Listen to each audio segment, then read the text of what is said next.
on the one hand, you have a supposed stimulus package, which actually is not expenditure based, but is just putting money back into the hands of business, which should have been mopped up through taxation. On the other hand, you have claims that this is a inclusive budget. It's a budget for inclusive growth, which is supposed to be the social slogan of the UPA government. So how do you see this?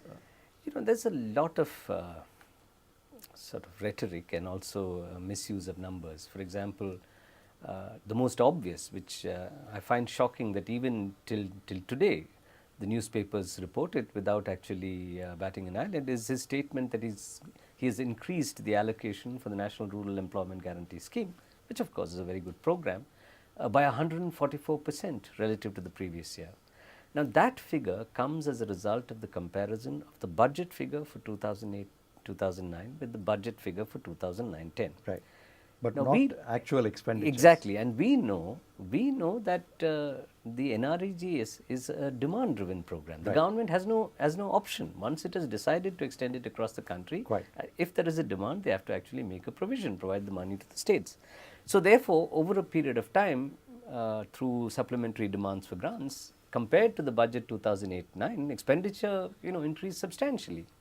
So the 39,100 crores you provided for in 2009-10 is just 6% more, 6.5% more than what you spent in 2008-9. And even that is just a projected expenditure and still will not reflect what actually gets. Yeah, exactly. So the base point is, I think that there's a lot of this rhetoric, but fundamentally you're trapped. You got 35,000 crores from one kind of revenue, you got 6.8% deficit, yet you don't have money to spend. Right. So very little increase in planned expenditure. Right. So would I be right in assuming that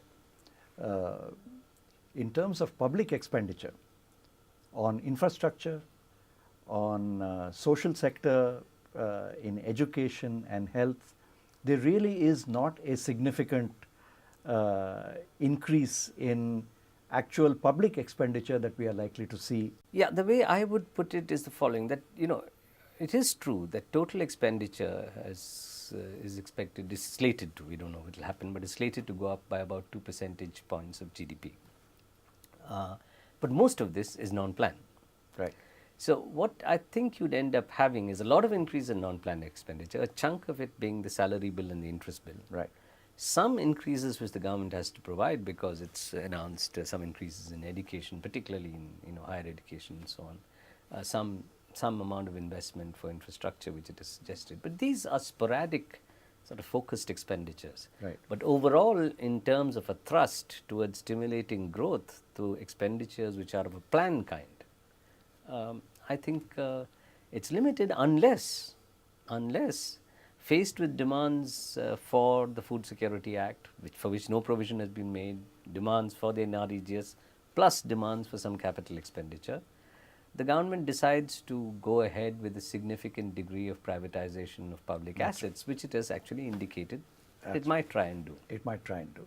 Although this particular time, although media was agog with speculations about huge quantums, that has not been done now.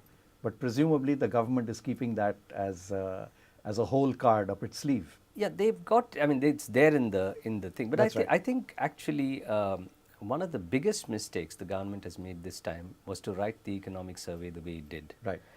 That was a pamphlet in advocating extreme economic reform. That's right. And then you have a budget of this kind in which there is a mention of privatization, but no clear-cut sort of targeting and so on, which is good. Yeah. I don't think they should target it, they shouldn't even try it. So coming back to where I started with, given the economic survey and all that it contained as a policy direction, and what this budget tells us about policy, at least in year one, do you see that in years 2, 3 and 4 down the road, we will see more of the economic survey kinds of prescriptions coming in, or how do you see that playing out? No, they'll push for it, but let me just say the following. They'll push for financial liberalization. Sure. New pension scheme is going to be allowed to invest in markets.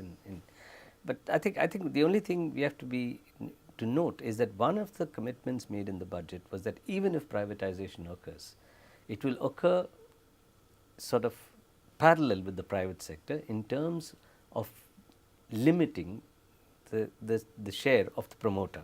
So, Right. let us say you limit it to 75% or whatever Right. it may be, which means you are going to put equity into the market in small lots for the public at large. I mean, by public at large, we are not talking about people, we are That's talking right. about an elite which A trades in few, the market. yeah.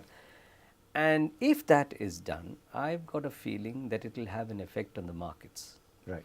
which would be adverse, and therefore the government will have to pull back. Unless therefore they decide to go in once again For for a this large large scale scale. strategic sales. Right.